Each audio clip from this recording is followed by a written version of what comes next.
And when you shut down the USAID payment system, you even refused to pay for services provided before the illegal freeze. You fought all the way to the Supreme Court, against paying for services U.S. businesses already rendered with funding that Congress already provided. And I know you know, Mr. Secretary, but you lost. And I assume you need the reminder because to this day, you have not made all the payments that are required by our nation's highest court, and as a result, American companies continue to lay off American workers. And by the way, you do continue to lose in court, including just yesterday over your move to illegally replace the U.S. Institute of Peace Leadership, and in recent cases over international broadcasting. Now, eventually, Mr. Secretary, you sent Congress notice of your intent to collapse the USAID into state. Only you didn't consult with this committee. That's required by law.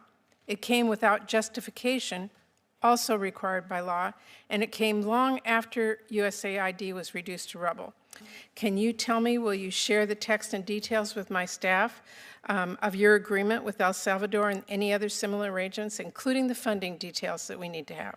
Well, first, I'd like to respond to your 7-minute speech, which is primarily, I disagree like 99% of it. It's just not true. We've done nothing that's illegal. We've been in over 600 briefings to Congress. We've asked questions. We've answered questions repeatedly. We get hundreds of questions a day. We respond them as quickly as possible. And your characterization of the moves that we made Mr. Secretary, I would just tell you. It's my job to audit. The room was tense. Cameras were rolling. Senators sat quietly in their chairs, and the atmosphere inside the hearing chamber felt heavier with every passing second. What began as a routine oversight hearing quickly turned into a political showdown that left the entire room stunned. Senator Patty Murray launched into a fierce accusation, claiming that Secretary Marco Rubio had overseen what she described as illegal actions involving foreign aid, the restructuring of government agencies, and the alleged misuse of congressional funding. Her speech lasted nearly 7 minutes. She accused him of dismantling key programs, ignoring congressional authority, and undermining American leadership abroad. The words were sharp, the tone intense, and the message unmistakable. But when it was finally Rubio's turn to respond, something unexpected happened. Instead of backing down or dodging the accusations, he fired back with a calm but devastating rebuttal that completely shifted the tone of the room. And what followed left Democrats sitting in complete silence. Senator Murray. Thank you very much, Chair Graham. Senator Schatz, welcome to your new role. I look forward to working with both of you. Secretary Rubio, I am deeply concerned that you have overseen a systemic campaign to dismantle USAID, impound billions of dollars that this committee actually provided, and unilaterally remake the Department of State without the slightest bit of concern that you lack the authority to do that without Congress. It has created chaos, it's caused preventable deaths across the globe, and it has undermined American leadership. As Ranking Member Schatz noted, what you have done is outright illegal, a complete violation of bipartisan appropriation laws, the Impoundment Control Act, and the Anti-Deficiency Act. Within hours of taking office, President Trump halted all foreign aid in flagrant defiance of the law.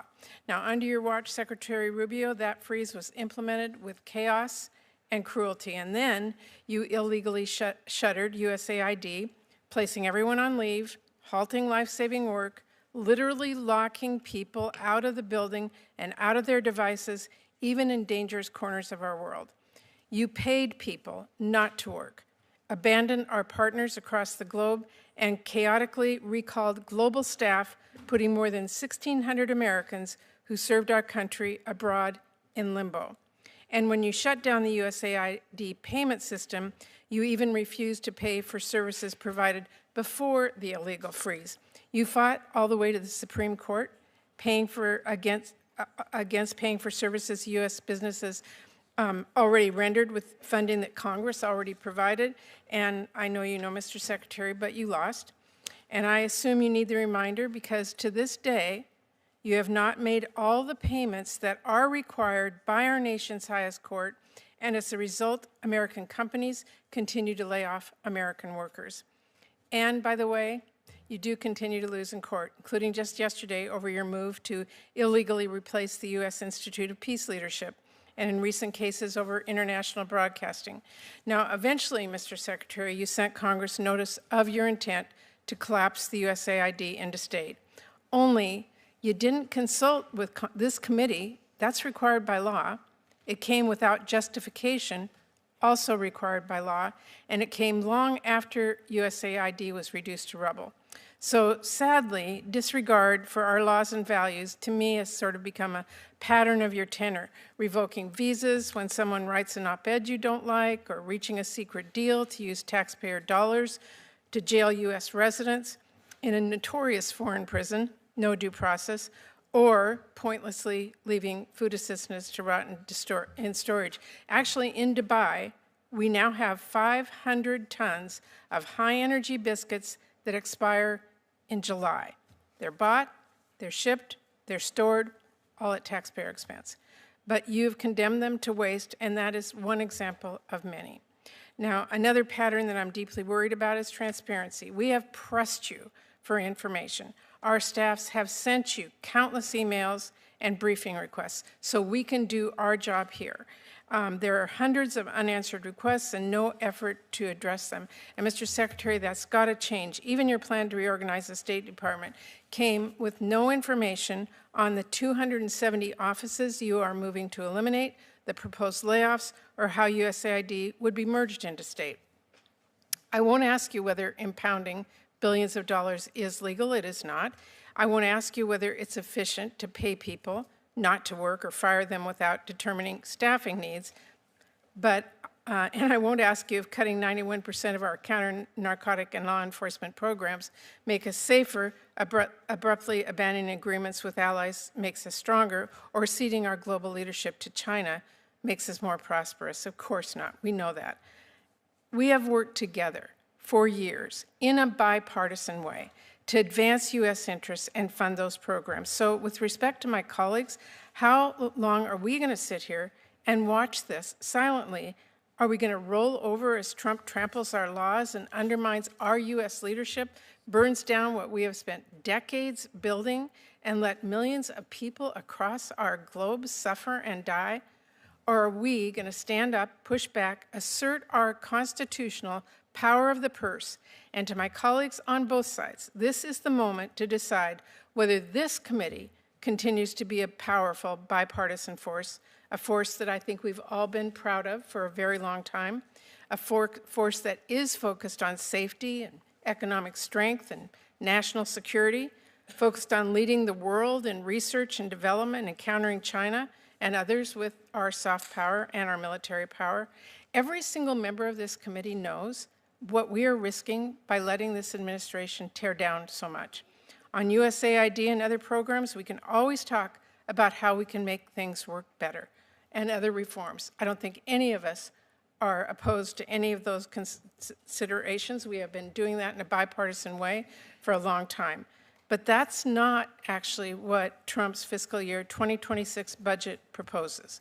Now, Mr. Secretary, I know you would like to give a 5-minute speech back to me, but I only have a few seconds left, and I do need some information from you. As I said, we have asked and have not gotten. Can you tell me, will you share the text and details with my staff of your agreement with El Salvador and any other similar arrangements, including the funding details that we need to have?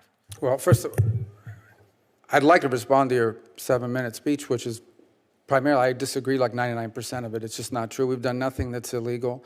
We've been in over 600 briefings to Congress. We've asked questions. We've answered questions repeatedly. We get hundreds of questions a day. We respond them as quickly as possible.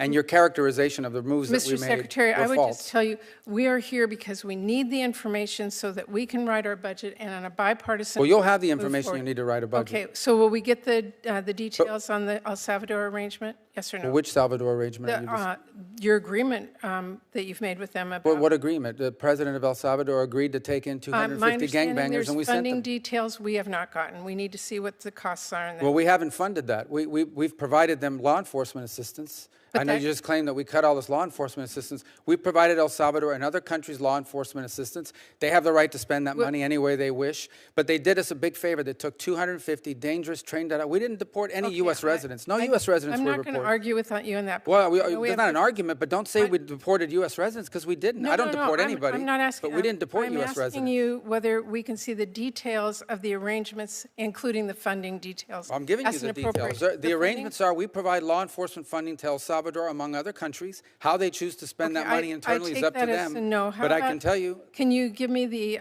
details on the 200-plus offices you're proposing to Sure, we've eliminate? provided We need that. Can I get your commitment to sure, give of us course. those? It's part of our reorg.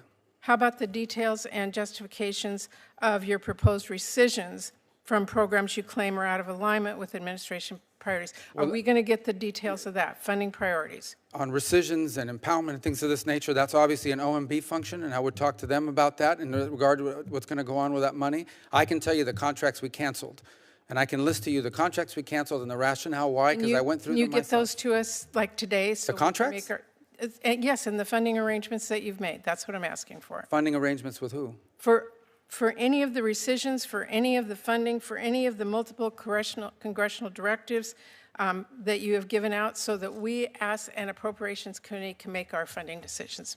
Sure, you're going to have all that information you. when you I put together a appreciate that. budget. Thank you. I enjoyed that. In the end, the exchange revealed far more than a typical political disagreement. Senator Murray delivered a lengthy and forceful accusation, but when Secretary Marco Rubio finally responded, the tone of the room shifted dramatically.